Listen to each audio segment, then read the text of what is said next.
and then I've got my 4-tap kegerator.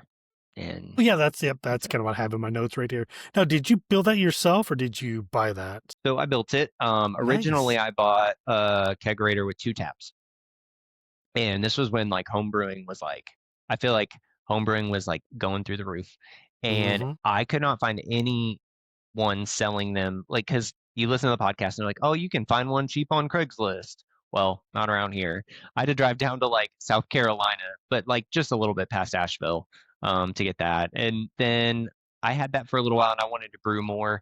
2 taps wasn't really cutting it for me, so I found a cheap refrigerator um, online. And then the bonus of that is I have the freezer space for hops.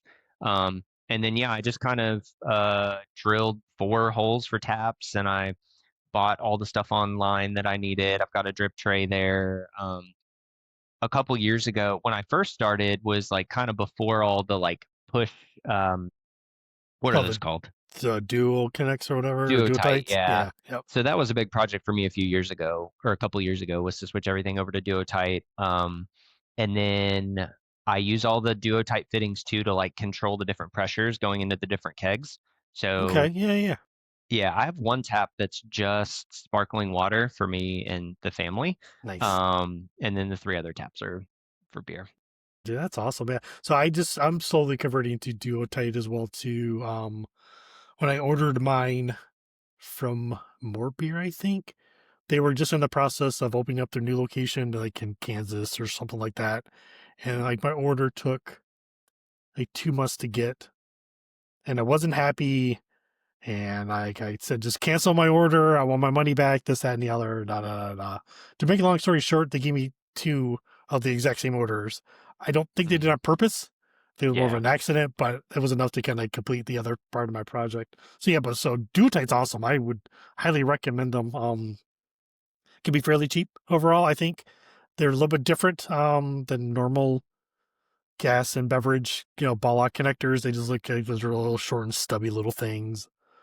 Uh, so I do I do pressure fermentation as well. But what I bought is I bought it's called the Spundit Valve 2.0. It's made by an individual named Trong. I think I say his name. It's like a Swiss Army knife. I'll have to. If you don't know what it is, I'll bring it. One of the meetings, just kind of show it off. So basically, it's like a Swiss Army knife for spunding valves. I can daisy chain to other ones, right? So I don't have to have a spunding valve for each keg that I'm doing pressure with. So I got that figured out. I just bought a one-way check valve, or bought a bag of them.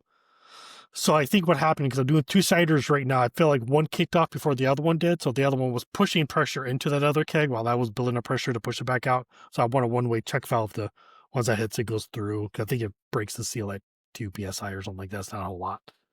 Um, so that's pretty cool.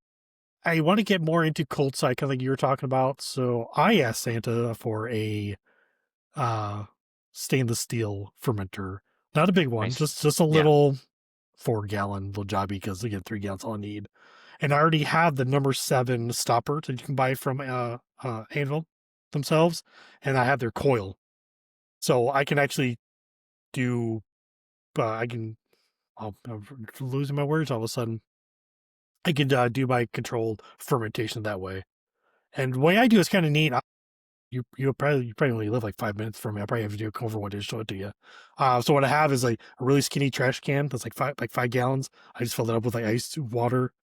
I put like a pump inside there, and it just kind of pumps through that and just keeps it cool. I have like a temperature probe and all that kind of stuff, so it's kind of neat. So like I think my hot side's fine. So like your hot side is fine as well too.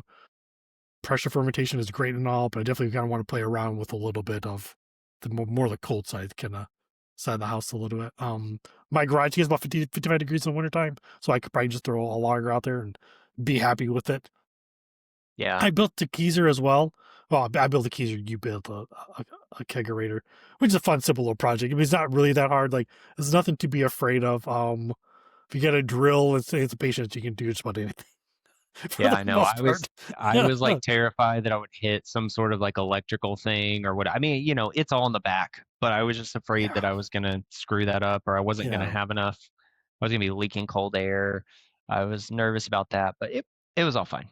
It was all fine. The door was the hardest thing because like, cutting the things because I was just like I started cutting and I didn't think about the inside molding and I was Oh like, yeah, right, yeah. uh-oh. And I think like the other thing that I messed up was I put the taps too close together.